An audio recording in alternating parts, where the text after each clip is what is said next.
Gary, first of all, the Massey Palmer news announced this morning he's going to have a spell on the sidelines. What more can you tell us? More really than we'll know more when he's seen a specialist at the end of this week.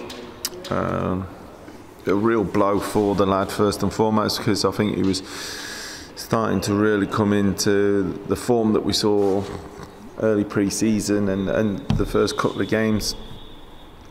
And so it's a blow for him and obviously for ourselves as well, because how we want to play and how we were getting to play, and he was, you know, a focal point of that. So it's a blow. Hopefully, you know, like I say, we get some good news in terms of the length of time, but I don't think you can ever put the exact number of weeks that a player's going to be out, because they're all different. And you know, like I say, we're just keeping our fingers crossed, and then hopefully he's a good healer or a quick healer. I was going to say, is it weeks, months, or is it literally yet? No, yeah, you're guessing. We're all guessing still until, you know, he sees the specialist in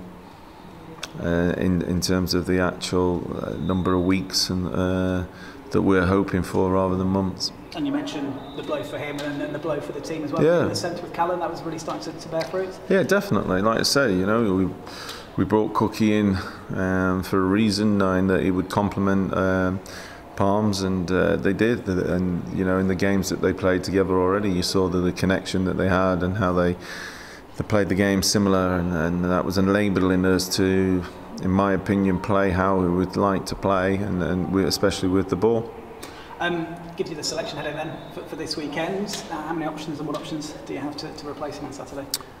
Well, you know, obviously we have a squad, and we have a squad for a reason. So there are people that that can come in and fill the position.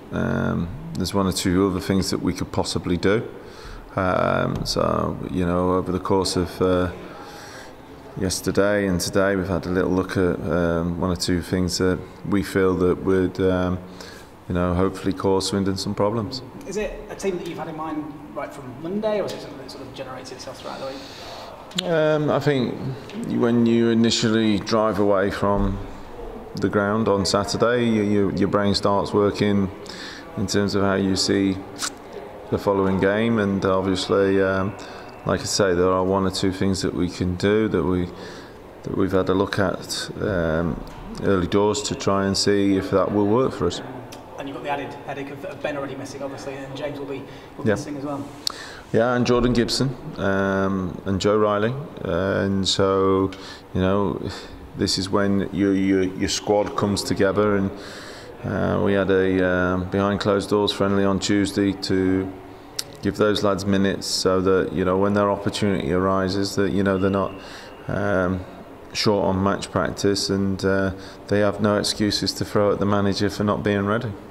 And James's ban is for the 5 yellow cards. Are you disappointed that he's got so many yellow cards so quickly, or has he been unlucky at times? He's certainly been unlucky, for sure. You know, there's two I can think of straight away that, you know, he gets booked for the not bookings. One was an overhead kick, and if it had been a goal, we'd have been going, what a great goal. It wasn't. The lad was brave, and he gets booked for it. So I think some of the bookings that we've had throughout this course of the season, not just James, leave you baffling, and then you know, the powers that be sit there, don't they, and we're not allowed to appeal bookings. Well, it must get to a point where you can appeal bookings, because the decision-making process of the referees hasn't been good enough, in my opinion, and we've seen that. You know, the number of people that have been sent off in our games already.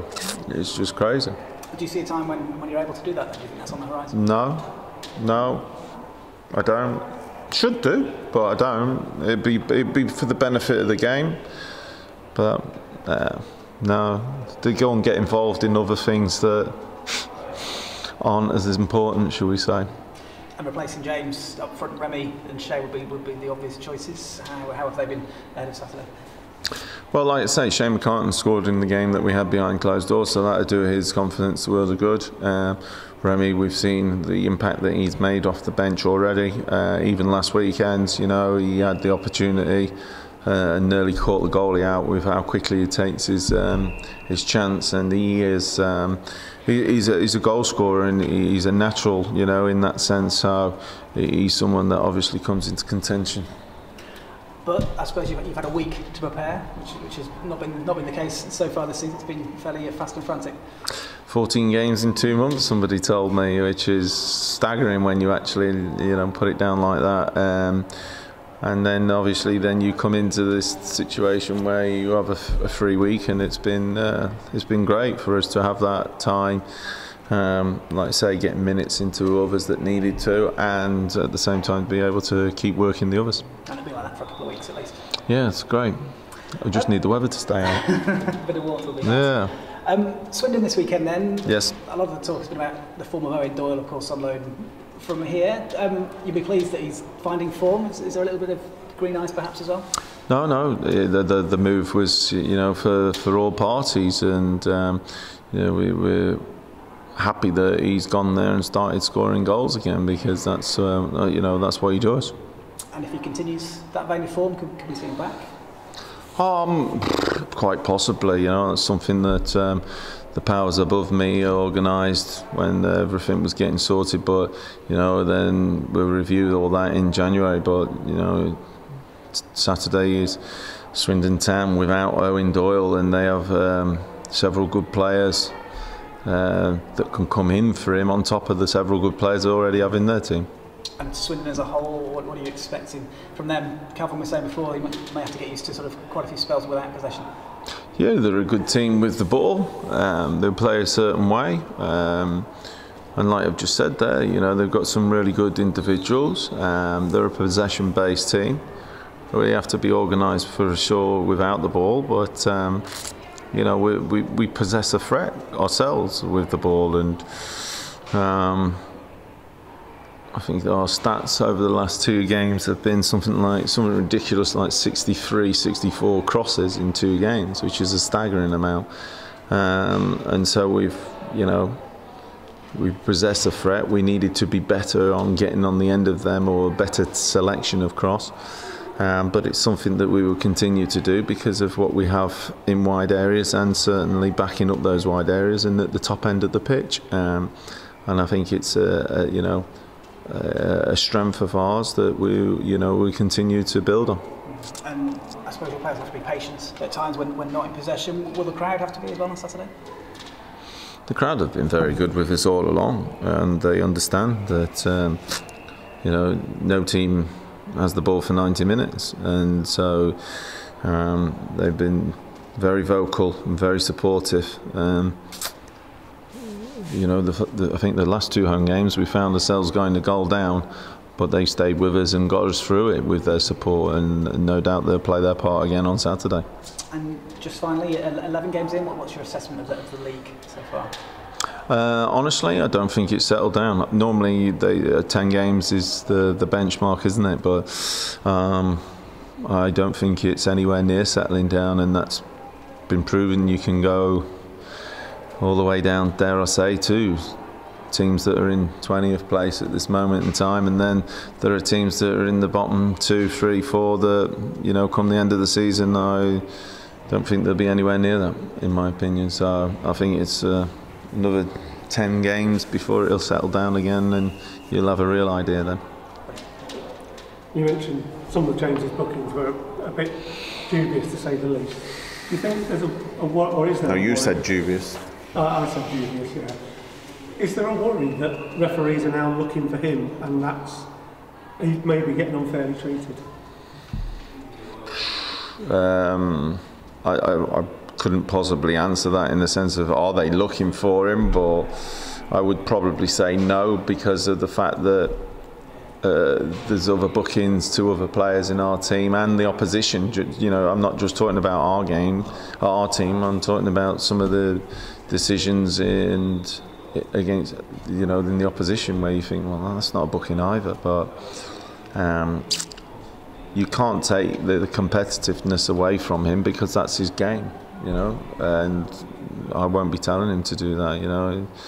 He gives the centre halves a real hard time, and that's what we want him to continue to do. But obviously, you know, like you say, in this day and age, some of the challenges that get made, people aren't seeing them as, you know, old-fashioned challenges, so we call them. You know, the world's gone soft, hasn't it? And I think football's gone softer with that as well. You know, you listen to your likes of your Roy Keanes and your Graham Souness's and on a Sunday, and a lot of what they say, you know, is 100% right. You've got to say players like that wouldn't have lasted 5 minutes on the pitch. I know both of them, so I ain't commenting on things like that because I don't want them paying me a visit. Cheers. So at the end of the game on Saturday, Gary Bowyer not getting enough shots off. Is that something you sort of trying to get the message got over this? Yeah, certainly. You know, it's like I say, for the amount of crosses that we had, the opportunities, we didn't work the goalkeeper enough, especially second half. When you compare that to the previous week against Carlisle, you know, in terms of people taking the shots, being brave enough to take the shots, and or set somebody up with a pass.